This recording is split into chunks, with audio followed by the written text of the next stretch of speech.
ನಮಸ್ತೆ ವೀಕ್ಷಕರೇ, ಮಹಿಳೆಯರ ಸಬಲೀಕರಣದ ಗುರಿಯನ್ನ ಹೊಂದಿರುವ ರಾಜ್ಯ ಸರ್ಕಾರದ ಪ್ರಮುಖ ಕಲ್ಯಾಣ ಯೋಜನೆಗಳಲ್ಲಿ ಒಂದಾದ ಗೃಹಲಕ್ಷ್ಮಿ ಯೋಜನೆ ಇದೀಗ ಹೊಸ ಕಾರ್ಯಪದ್ಧತಿಯ ಬದಲಾವಣೆಗೆ ಒಳಪಟ್ಟಿದೆ. ಇದುವರೆಗೆ ಅರ್ಹ ಮಹಿಳೆಯರಿಗೆ ಪ್ರತಿ ತಿಂಗಳು 2,000 ರೂಪಾಯಿ ನೇರವಾಗಿ ಬ್ಯಾಂಕ್ ಖಾತೆಗೆ ಜಮಾ ಮಾಡಲಾಗುತ್ತಿತ್ತು. ಆದರೆ ಈಗ ಸರ್ಕಾರವೇ ಅಧಿಕೃತವಾಗಿ ಹೊಸ ಪಾವತಿ ವಿಧಾನವನ್ನ ಘೋಷಿಸಿದ್ದು, ಇದು ಸಾವಿರಾರು ಫಲಾನುಭವಿಗಳಲ್ಲಿ ಕಳವಳವನ್ನು ಹುಟ್ಟುಹಾಕಿದೆ.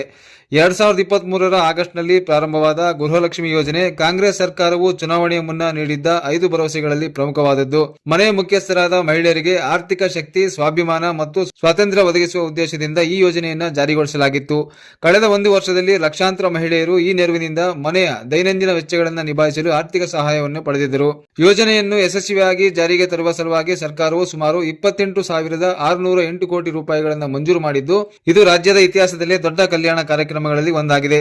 ಆದರೆ ಈಗ ಈ ಯೋಜನೆಯ ಪಾವತಿ ವಿಧಾನದಲ್ಲಿ ಪ್ರಮುಖ ಬದಲಾವಣೆಯನ್ನ ಮಾಡಲಾಗಿದ್ದು, ಈ ಕುರಿತು ಬೆಳಗಾವಿಯಲ್ಲಿ ಮಾಧ್ಯಮಗಳೊಂದಿಗೆ ಮಾತನಾಡಿದ ಮುಖ್ಯಮಂತ್ರಿಗಳ ಆರ್ಥಿಕ ಸಲಹೆಗಾರ ಬಸವರಾಜ ರಾಯರೆಡ್ಡಿ, ಗೃಹಲಕ್ಷ್ಮಿ ಯೋಜನೆಗೆ ಸಂಬಂಧಿಸಿದಂತೆ ಹೊಸ ಪಾವತಿ ವೇಳಾಪಟ್ಟಿಯನ್ನ ಘೋಷಿಸಿದರು.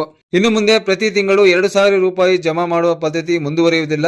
ಬದಲಾಗಿ ಪ್ರತಿ 3 ತಿಂಗಳಿಗೊಮ್ಮೆ, ಅಂದರೆ ತ್ರೈಮಾಸಿಕವಾಗಿ ಒಟ್ಟಾರೆ ಪಾವತಿ ಮಾಡಲಾಗುತ್ತದೆ ಎಂದು ಅವರು ತಿಳಿಸಿದರು. ತಾಂತ್ರಿಕ ಕಾರಣಗಳಿಂದಾಗಿ ಕೆಲವು ಪಾವತಿಗಳು ಬಾಕಿ ಉಳಿದಿರುವ ಹಿನ್ನೆಲೆಯಲ್ಲಿ ಈ ನಿರ್ಧಾರವನ್ನು ತೆಗೆದುಕೊಳ್ಳಲಾಗಿದೆ.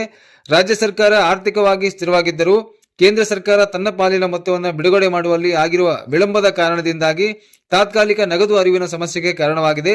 ಈ ಹಿನ್ನೆಲೆಯಲ್ಲಿ ಪಾವತಿ ವಿಧಾನವನ್ನ ಮಾಸಿಕದಿಂದ ತ್ರೈಮಾಸಿಕಕ್ಕೆ ಬದಲಾಯಿಸುವ ಕ್ರಮ ಕೈಗೊಳ್ಳಲಾಗಿದೆ ಎಂದು ಅವರು ತಿಳಿಸಿದರು. ಸ್ನೇಹಿತರೆ, ಈ ಮಾಹಿತಿ ನಿಮಗೆ ಇಷ್ಟವಾದಲ್ಲಿ ಒಂದು ಲೈಕ್ ಅನ್ನು ಕೊಡಿ. ಇದೇ ರೀತಿ ಡೈಲಿ ನ್ಯೂಸ್ ಅಪ್ಡೇಟ್ಗಳಿಗಾಗಿ ನಮ್ಮ ಚಾನೆಲ್ ಅನ್ನು ಸಬ್ಸ್ಕ್ರೈಬ್ ಮಾಡಿಕೊಳ್ಳಿ.